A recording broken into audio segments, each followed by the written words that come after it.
like the Miss explained, this explained, that explained, and Yeah. then there was a bunch of videos that was like the Miss alternate ending, Yeah. and then like, but none of them were actually alternate endings. It was like deleted ending. It was actually like people would just take the normal ending, but then they would start playing like some kind of dumb music or something like that. Like after he shot his family up. Yeah, yeah, yeah. It was like, I don't know, it was stupid. I'm just like, I was wasting my Yeah. time.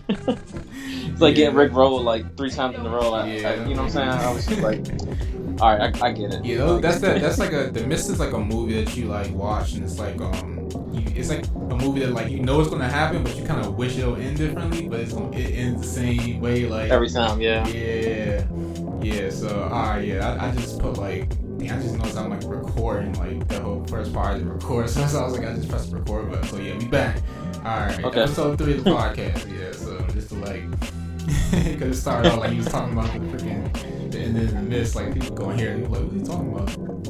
Oh yeah. All right, yeah. So yeah, so all right, we back. But yeah, that movie, that I watched those movies. I go back and watch them. When I'm just like not even that when I need something to watch, but I just feel like watching those again. Like they deserve to be watched again. So. The Road, I actually kind of like that comic that I did. The Cold World comic. Yeah, like it's actually kind of like it's like loosely inspired by like The Road, but because but even though, like if I ever colored it, like because the environment and like the whole setting is kind of like that whole brown like kind of like post-apocalyptic kind of thing, and if I ever colored it.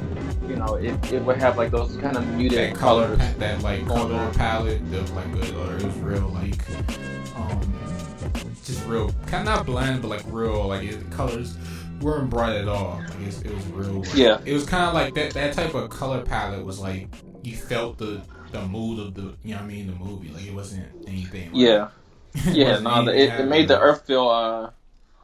It made the earth feel lifeless, like everything that was like, it did a really good job with that film. I actually need to follow up and see if the director did anything else. Yeah, because I was thinking like, and now I'm like watching movies with like a better like, just like eye for things, and like just seeing what the director, the cinematography first did and stuff like that, like the way they right. Just like it's like dang, like and that movie probably didn't cost like a huge budget. You know what I mean? I'm sure of it. Like that movie was probably. I don't know, man. I have no idea. I mean, we can find out. Like, yeah, I'm pretty like sure. It seemed like a film that they probably just like. It's definitely like a huge like. You know what I mean? Like just huge out of the ordinary budget where it's like, you know what I mean? Like a lot of things going on. It seemed like it was dealing with like the post-apocalyptic world, but it was like it seemed more contained. Like it seemed more like that's true. It wasn't as like it wasn't like no planes, like you know what I mean. It wasn't like no crashing like, explosions and like you know what I mean. It was real, just like it was grounded, which I think a lot of movies should probably do more. Is like keep it more like grounded in that way. But, yeah, I mean some films like I mean that would help. It would help with story and things. Yeah. Yeah. So. I got Taboo. I just haven't watched it yet. It's like you told me about that. You're gonna probably watch it like whenever you could. Yeah, I'm always Taboo. You definitely want to like pay attention. It's probably something similar to Peaky Blinders, where like I need to watch that again too, because I remember you showed me it, but I'm sure it's a show that you gotta like really like. Watch and just kind of pay attention, to keep up with it. So, but Taboo was pretty dope. Tom Hardy's character. Tom Hardy, man, he's gonna be in Venom in that movie. Oh yeah. I need to see a trailer or something. Yeah, I mean it's not gonna come out till like next year probably, but like I don't know, they're gonna have Carnage in there and like I don't know, it's gonna be rated R. I don't know. I'm more excited for that than like Spider-Man. Even though I don't really like, it has to be a good superhero film. But like I'm excited more for that than the Spider-Man Homecoming movie. But is it confirmed? Is Tom Hardy confirmed? Like as the Venom? There's rumors and then there's confirmation. Oh no, he's confirmed. Like they put it out like he's confirmed as Venom in like that movie. But that's like my word that I'm hopping on now. Like everybody's like, like online when you see you see like videos or something, and they'll be like so and so confirmed, you know, and I'll be like, all right, like, nah, I don't mess with all that. Yeah, I don't even. You wouldn't even hear from me about if it was all on that type of stuff. You know what I mean? Like I'd be like, nah, like I wouldn't even bring it up. You know what I mean? I don't mess around with that. But like, yeah. Yo, what do you think about the Black Panther movie? Have you seen it? I'm actually excited about it, man. Like, excited about it? Yeah. Yeah, I'm hoping that, you know, I mean, I wanted them to do Black Panther back when Wesley Snipes, you know, but like before he got behind on his taxes and like, you know, like before things went foul with him, like he was supposed to be Black Panther, you know. He would have been dope. He would have been dope in his like. I don't want to say Blade. That's a while ago. That was like early 2000s. But like he definitely could have been a dope like Black Panther. He was already Blade, but like I could have seen him as a Black Panther. Nah, he was supposed to be Black Panther. Yeah, that was supposed to be a thing. And what's his name? You know, who knows, man. I mean, yeah, dude is just apparently he's just a wild dude anyway. Yeah, I mean, it seems like it's going. I think it's gonna be dope. You know, it's a black superhero. So yeah, that's one thing. I don't think we've had like a black superhero in like theaters. Like, I mean, you have TV like Luke Cage on TV, like Netflix and stuff like that. But like, there's I can't really think of like another black Blade. But that was that was freaking decade ago. But like, yeah, I think it'll be dope. I think it looks pretty tight. So, call timed out. Hold up. Hello. Hey, what's up? Yeah, it's all good. My fault. I had to walk away from my Wi-Fi connection. Okay. Check my laundry. I'm over here like doing mad domestic duties right now. Dang, you like multitasking. Yeah, I'm trying to like get food ready, get her ready for bed, and like do laundry. I'm over here doing like 5 things. Yeah. I got in the house too late, so it's just like I was just piling up on me. Yeah, he was out doing like we was out like hanging out or something. Nah, I was doing other responsibility stuff. Adult team. Right. Yeah, it piles up.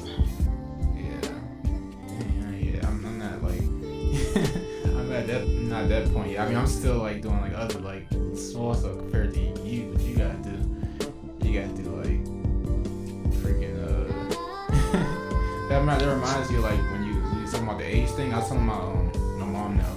I was saying like it's funny. We were talking about like how like I'm at my age, I'm 21. Yeah. That's like the new like 30 like something and like.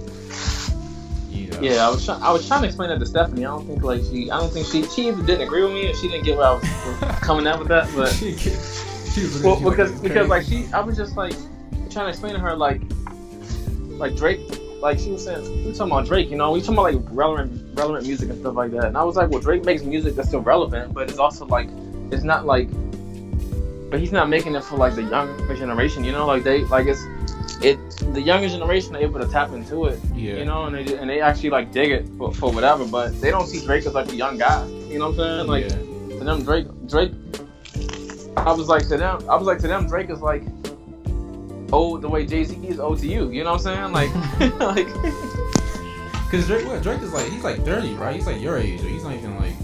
Is he even 30? Yeah, I think he's like close to my age. I don't know. Yeah, like him, Kendrick Lamar is like 28, or like he's 30. They're all in the same like age bracket, but I guess like he does make music that. I was trying to explain to her that like Kendrick Lamar is like your Eminem. You know? Yeah, I think he's like the Eminem of your generation. Like as far as like right, like as like big, like he's like as far as. But like people see him in his own lane, you know? Yeah. But then at the same time too, kind of like how, like, you know that Eminem and Jay-Z aren't from the same generation of rap, you know? Yeah. Like Eminem came after. Yeah, so like you wouldn't put them next to each other. In the same way how Kendrick came after Drake. So you wouldn't say that like... Yeah, it's like Eminem came like right after, like, it's like right after, well not right after, but like, because I remember Eminem way after Jay-Z. Eminem had like he had his first tape, Infinite, I remember like peeping that like a while ago. I actually like that project. Had some joints in there, but Infinite was fun. that was like 97 or 90. It was late 90s, but like I guess that was his first one. But like, but Jay-Z of course came before that. Like he's back in like that's like the late 80s, early 90s. But like I think they all came like right. Like it was Nas, Jay-Z, and you know what I mean. They kind of like all was in that, I guess, area or whatever. So I don't know. I mean, I guess like it's like 50 Cent because 50 Cent came like after Eminem too. Like Jay-Z, Eminem, and 50 Cent. Yeah, but people were still looking at like 50 like he's old though. You know Like, yeah. Oh yeah. Like he came later, but he's still like Jay-Z's age. Oh yeah. 50's like he's gotten old.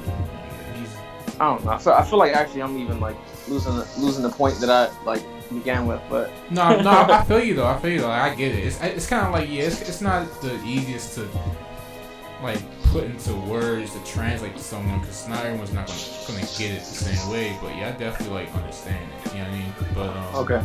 Have you seen Eminem with a beard? Have you seen that? Who? Eminem, he grew a beard. No. It's weird as hell. It's actually like.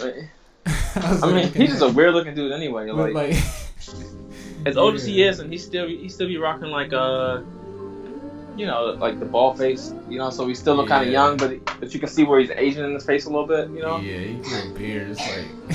And he never has like an expression on his face that's one that you can relate to. It's like, you know, you see some people, you like, oh yeah, I probably make that face, you know. But like you see Eminem, and he's just like always looking like crazy or something. I don't know. Yeah, Eminem is he's a funny dude. I mean, that could be like he was like, I guess apparently like his drug thing, like, you know what I mean, he was doing like drugs and stuff like that, but he's like off of it, so he's kind of like down from the high or whatever. Like I don't want to make it like he's a druggie. Back to normal. Yeah, I want to make it like he's a druggie or something, but like, you know what I mean, yeah, he did like he talks about it all the time in his music, but like, you know. What movie was that when like the dude was that Total Recall when like he when he injected some drug in his neck or something and his face got all like no that was Minority Report. Yeah, Minority Report. Yeah, his face got like it was like went like he got like loosened up like all the way. Yeah, that's what happened to Eminem. Yeah. After he stopped taking drugs. Yeah, that was a crazy little freaking gadget. Just like loosen your face. Oh yeah. So that they couldn't identify you. Yeah, that could be like I feel like that would be like a real thing, like in the future, like a lot of things. I feel like a lot of things from like movies and stuff like that are eventually gonna like, you know what I mean, yeah. It's crazy though. Like when I was thinking about that, like technology now, like even with vape, like vapes and stuff like that. Yeah. Like if you showing that to like people back in like the 70s, 60s, and like 80s, even like it looked like it was like so futuristic. You know what I mean? Yeah. No, like real seriously. Like I was like, dang, like I wonder how like people back then were like, cause like we see it, we're like, oh, that's like, man, you like, you know what I mean? Like, it's kind of like, whatever, you vape, but like people like like back then they look at that like it's like freaking some like Back to the Future float. Like some like new drug, some like ultra like alien drug or something like that. That's like, you know what I mean?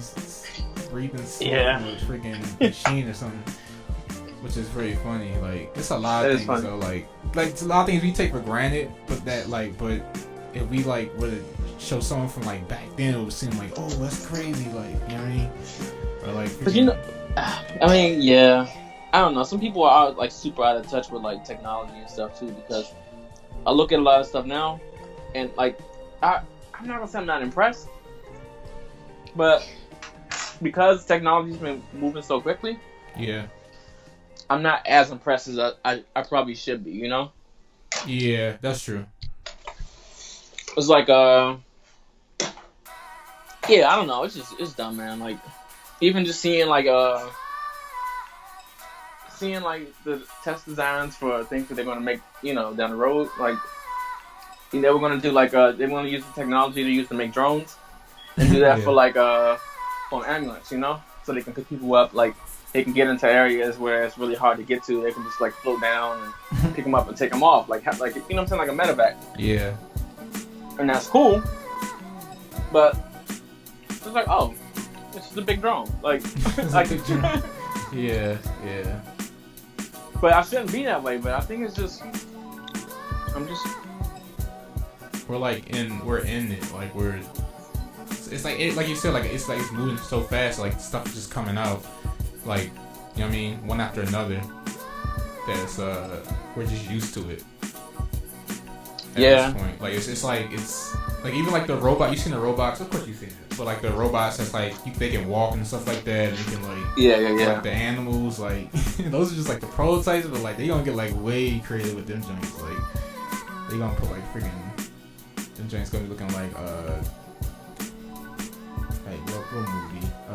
I don't know, like some video game or something. This joint's gonna be looking like, you know what I mean? Guns on rockets and everything. But like I just feel I mean we're living in it, so it's kind of it's different seeing it, but it's crazy how things are gonna change like years from now, you know? Like this stuff is gonna be like almost not obsolete, but it's gonna be like old compared to like what they're gonna think of next as far as like technology goes. But it's pretty crazy thinking about it. But you know, I mean, as far as even like music, like how I make music and stuff like that, like with my machine. Even though like I was thinking about remember we went and we met freaking Black Milk. We went to Black Milk show and I was talking to him and I was like, what did I say? I was like, I don't know, I was just like, yo, like music, whatever. But I was like, I told him I made a machine. And I was thinking about getting an MPC, and he was like, "Nah, man, just stay with the machine. Like, you don't gotta go back and like use the old."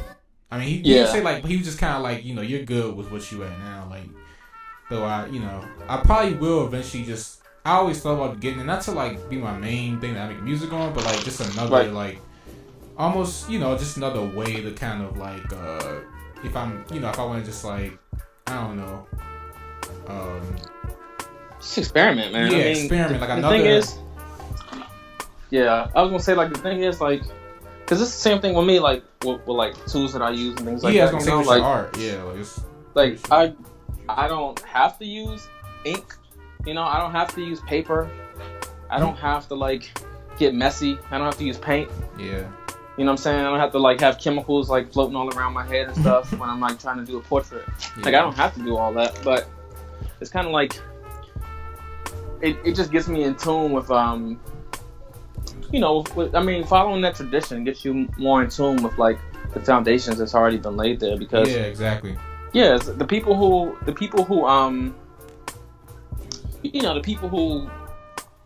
used to only have traditional methods to create art and music and things like that, there was a certain like soul that went into the craft as well, and there was a huge connection between like the tool and the artist, or the musician. I mean, if you had to make your drum, before you could like start playing it, and the process of you making your drum is like with African drums with like a djembe, like kill a goat. I've seen this happen. They kill a goat. They skin the goat. Oh, you said killer. I thought it was an instrument called Killer Goat. Oh, Killer Goat. Nah. Oh, it's not. That's a dope name. Killer Goat. Kill a goat. Nah. Kill the goat. They kill the goat. Yeah. They skin the goat, right? They stretch the skin out. They let it dry, and then this is the whole process of like wrapping it around the drum and like just stringing it up and everything like that. I mean even like the process of stringing it up, it's like you got to string it up a certain way. You got to do all the stuff and preserve the skin. You don't want to accidentally rip it or something, Yeah. So like when you have to do all that to like, and you actually like eat the goat meat and stuff too. Like when you go through all that and then you have an instrument where you can play sounds, it's like that's a little special, Like that's not a normal like. I mean, at one point it was a normal thing, but it's not like a run of the mill kind of like experience to have, especially with the amount of musicians out here in the world and like. The amount of instruments, but how many people actually go through that process? Not many, I would say and now I would say almost. I mean, you could probably say almost none as far as like if you looking at the numbers. But it's just the thing, man. Like I mean, again, I'm always looking for like old tools and older tools and older tools. I'm never like super like hype about like an update for Photoshop or like. I'm never like super hype about like like a new program or something like that. Like to me, it's kind of like, I mean, it's cool, but I actually like want to learn some of the old techniques and some of the old, like I said, some of the old tools and stuff like that, just to like you learn more about yourself, and eventually, like, I do fool around with like the digital stuff, obviously, but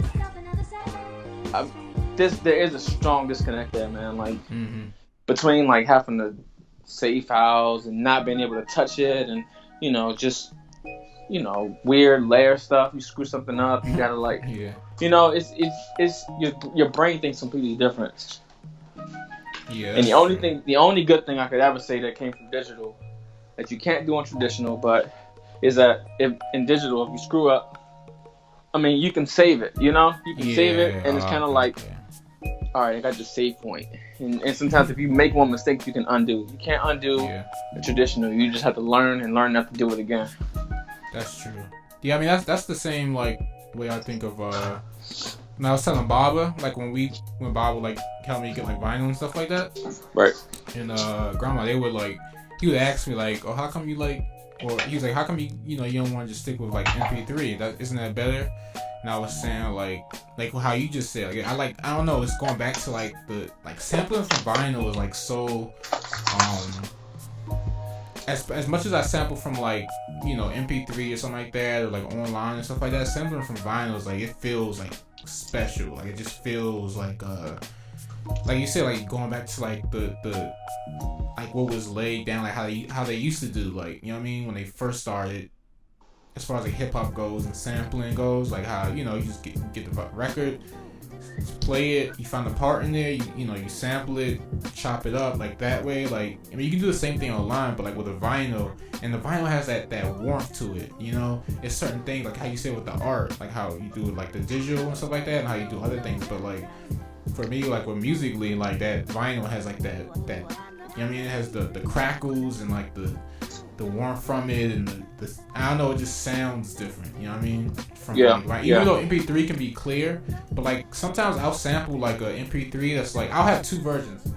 I'll hear like a version that's not so clear, and then I'll go to like a version that is clear and be like, I think I might even combine them. I might even like one of them might be like only play like on the right side more than the left side, so I might sample both of them and like pan them to like equal it out, or I might just sample the version that's not so clear to get that, like, I don't want something with my music. I try to do so much is like keep it so clean all the time. You know what I mean? Like I like it to be clean at some parts of it, but not like the whole thing just like so perfect, and that's why I don't quantize my stuff. You know what I mean?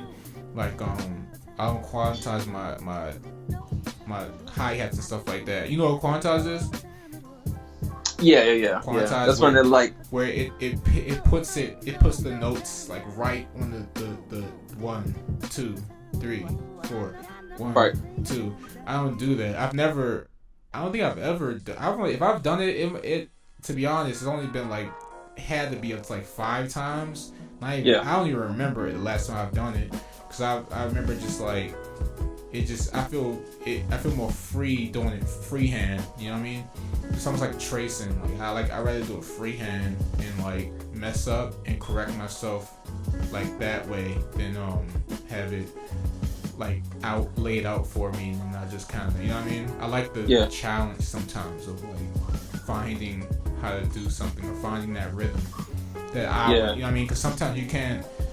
That's why like most of my chops are like so crazy or weird, but I like it that way because you can't recreate my song.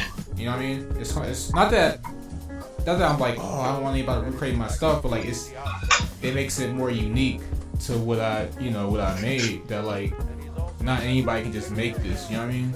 You can't just like pop in a loop. Yeah, you can't just like, oh, this how you sample it. I'm gonna sample it like this. Like when I listen to Dylan and stuff like that, that's why I be like so amazed sometimes. Is because like you can't do what he did with certain like samples. Like I'll listen to the sample that he sampled from, and I'm like, yo, how do you like chop it and puzzle it together like that? You know what I mean? Like it's so like, it's in fragments. It's so like small, but they're able to do it. You know what I mean?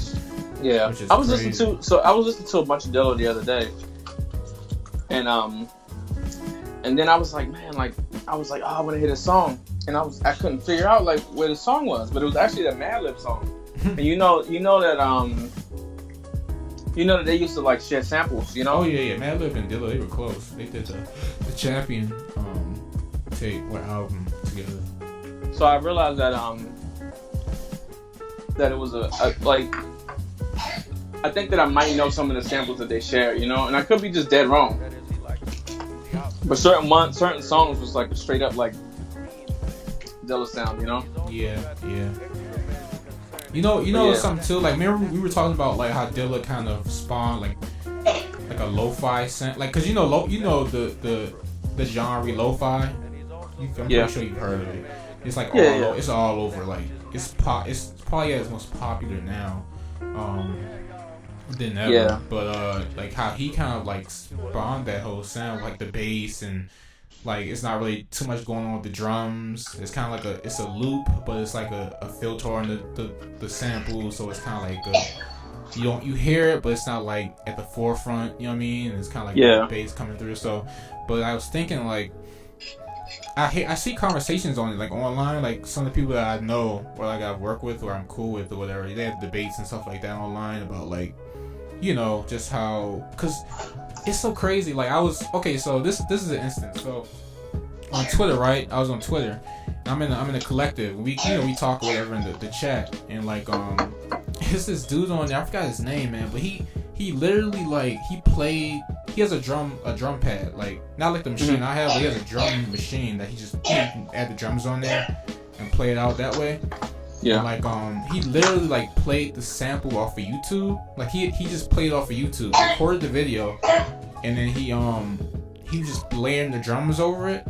But it wasn't like it was just weird because like seeing that, like he got like 1,000 like it was like everyone was like fawning over, like, oh my god, it's talented, oh my god, this is like the craziest, like, but all he did was like literally like he played the sample and just like played like simple drums over it. I wish I could show you it because it was weird, you know what I mean, coming from like me that like I do music. It's almost like if you did your art, you know what I mean, and you know how you see some people, I don't want to say like, I don't want to make it be as like hating, because it's not hating, but it's like you kind of question like like how, like, because you know the amount of work you put in. Like I've seen the work you put in with your art. Right. Like it's almost if you see someone that doesn't put as much work in, or it's kind of like you can tell that they get like a pass at a certain point just because. Like that's what I'm trying to allude. That's what I'm trying to say with like when I saw the guy on Twitter or whatever doing the video. It was like I saw other like producers. They were making. They were just kind of like, yo, that's kind of crazy that like, you know what I mean, now, so he's getting like all of this like, I don't know, like, acknowledgement. It's that, but it's not even like, cause I'm like, I don't care about all that. Like, you know what I mean, you do your thing. Like I support anybody that's doing their thing, and like they doing like dope stuff. Like my peers and all that, my friends, like we always like uplift each other, whatever. But like, I don't know, seeing that was it was almost like. It was almost like not almost like disrespect, but it was like damn, like that's crazy, like seeing that, you know what I mean? I can't really, it was just like crazy because I do it, you know what I mean? You know what, I see it all the time, man. Like like you know, like on Instagram or something, like somebody would draw like, I saw somebody draw like it was like Huey Freeman and what's the other dude name from Boondocks? Huey and Riley? Riley, yeah. So that somebody drew them, right? But it was like they were dressed up in Dragon Ball Z clothes. Yeah. So Huey was dressed up like Goku. And then he was saying something like, what's his power level? And then Riley was like, he's something about him being like over 9,000 on being a bitch or something like that, you know? Yeah. But like, so I saw it and it, you know, it wasn't drawn that great, and it's kind of like a cheesy concept, you know, but it's only had like over 90,000 likes or something like that, you know. Dang, that's crazy. I see weird stuff like that all the time. I don't even think anything of it, man. Yeah, like, I mean, it's only been one time. It's the one time in my mind was blown about numbers, because this one girl had a Patreon page. Oh, okay, yeah. And she was making $28,000 a month. That's crazy. Just to draw like kind of porn anime stuff. Yeah. like really highly rendered, you know? Yeah. All digital, like. And I was just like, you know what, man? Like, what is life even? Like, what is this? Like, like you see something like that, you know? It's kind of like if you went on somebody's page and they were getting paid $28,000 for like just for the sound of the metronome with like an 808. You know what I'm saying? Like, you'd be like, yo, like, okay, all right, like. So some things just don't make sense, and you just can't make sense of it, and you just gotta let it go. You know what I'm saying? Yeah. You just gotta let it go. Yeah, like, you know what I mean? Like, yeah, I mean, but then there's the there's the how people would say like, I mean that opens up doors, like, I mean that just says that there's a lane for everything, but I mean it's just funny, like seeing that, it's just like, I don't know, it's a weird feeling, like